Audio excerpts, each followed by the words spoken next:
La parole est à Monsieur André Villiers. Merci, Monsieur le Président. Le Bénin, ce pays de l'Afrique de l'Ouest, bien connu pour son modèle démocratique exemplaire, connaît des soubresauts politiques qui ont défrayé les chroniques des organes de presse.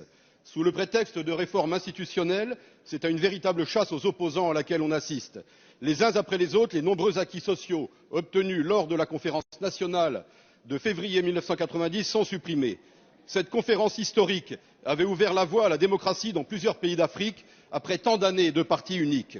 En avril dernier ont été organisées des élections législatives dont ont été exclus les partis d'opposition.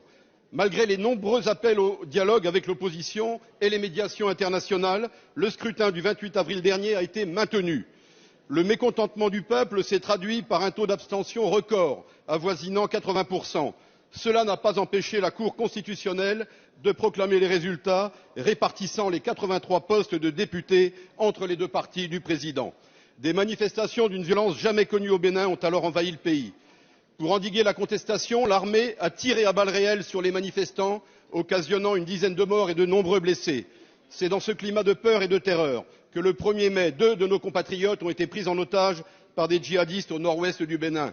Chacun de nous se souviendra que lors des opérations de sauvetage de ces otages, 2 de nos soldats, officiers de marine, membres du prestigieux commando Hubert, ont perdu la vie, Cédric de Pierrepont et Alain Bertoncello.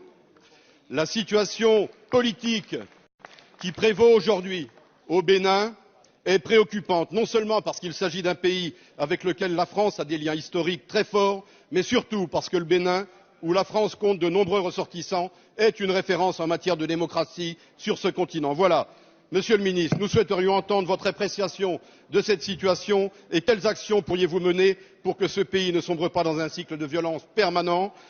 Cette situation ne s'inscrit-elle pas dans la compétition qui voit s'affronter les grands blocs dont l'objectif est la redéfinition d'un ordre mondial qui exclurait la France du continent africain?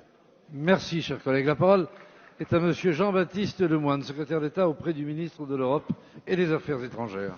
Merci beaucoup, Monsieur le Président, Mesdames et Messieurs les députés, Monsieur le député André Villiers.